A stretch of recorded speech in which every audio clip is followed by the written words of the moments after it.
Managing Pupil Behaviour by Kelly Jones. Pupil behaviour can be described in three words: acceptable, unacceptable, and inappropriate. It is the school's and teachers' job to ensure that behaviour is monitored and corrected. To understand how to manage behaviour, you need to understand some of the factors that can influence unacceptable and inappropriate behaviour. These include bullying, abuse and neglect, poverty, disabilities, environmental factors, family influence, cultural factors. Behaviour can also be separated into short-term and long-term influences. For example, short-term could be tiredness, hunger, boredom. Long-term, chronic illnesses or neglect and abuse. Regular observation allows staff to recognise any specific changes in a child's behaviour and investigate the factors that may be causing it. They are then able to work together with other staff members, family and medical professionals, if needed, to devise a plan of action to correct the behaviour and support the child's development. Previously, I arranged a questionnaire for the teachers working in the primary school on development and behaviour.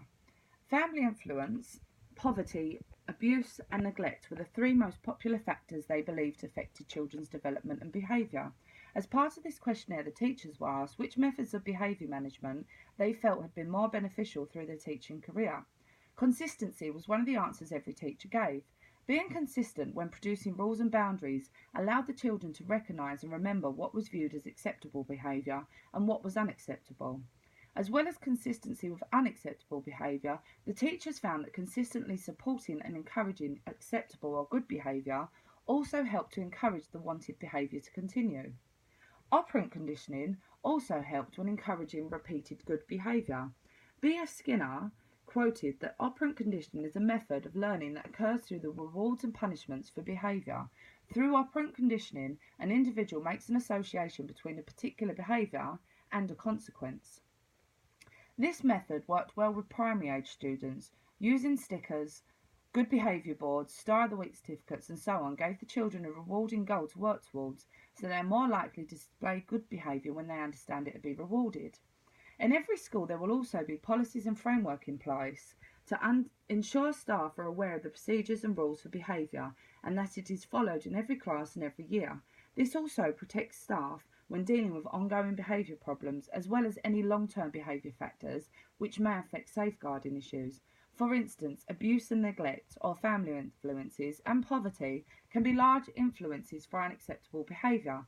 Children can become inverted or aggressive, be bullied or be the bully. They can mimic what actions and language they have learned and heard at home and not understand that is inappropriate.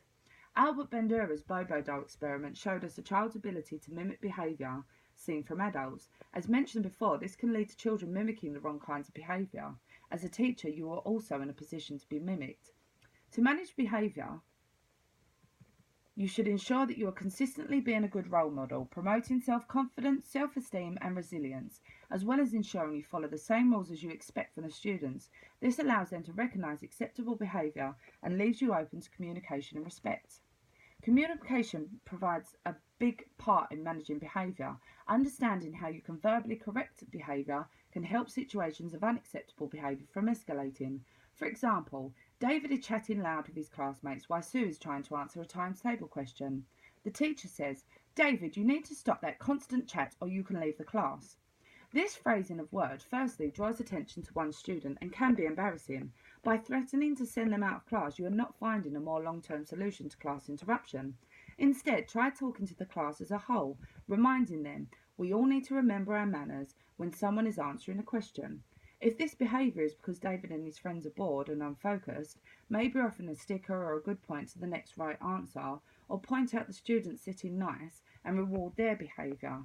This allows the students who are showing good behaviour the right kind of attention without consistently focusing on the bad behaviour.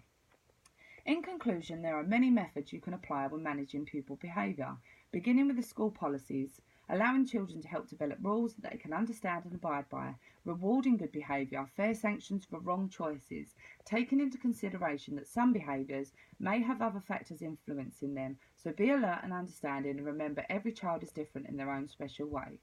Thank you.